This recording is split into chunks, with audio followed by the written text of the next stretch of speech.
ஒரு ஆசாமி வேகமாக ஓடிக்கிட்டு இருந்தான். ஏன் இப்படி ஓடுறேன்னு கேட்டார் இன்னொருத்தர். அங்கே ஒரு ஆள் அடிபட்டு கிடக்கிறான், அதை பார்த்தேன், உடனே ஓடுறேன்னா. எங்கேன்னு கேட்டார். ஆஸ்பத்திரிக்குன்னா.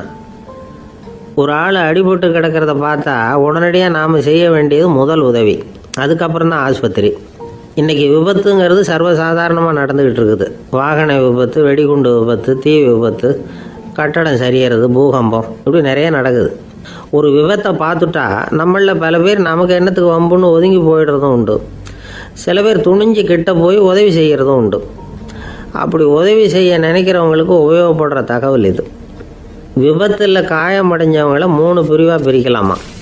முதல் வகை கொஞ்சம் சீரியஸானது, உயிருக்கு உடனே ஆபத்து தரக்கூடியது. மூளை காயம், முகம், கழுத்து காயங்கள், இருதயம், நுரையீரல் காயங்கள், வயத்தில் உள்ளுறுப்பு காயங்கள், அதிகப்படியான இரத்தப்போக்கு, இதனால எல்லாம் பாதிக்கப்பட்டிருந்தால் அது முதல் வகை அப்படின்னு நாமளே மனசுக்குள்ளே முடிவு பண்ணிக்கணும். இவங்களுக்கெல்லாம் உடனடியாக முதல் உதவி கொடுக்கணும். தாமதப்படுத்தாமல் ஆஸ்பத்திரிக்கு கொண்டுகிட்டு போயிடணும். இப்படி கொஞ்சம் எச்சரிக்கையாக நடந்துக்கிட்டால் அவங்களில் பல பேரை காப்பாற்றி போடலாம்.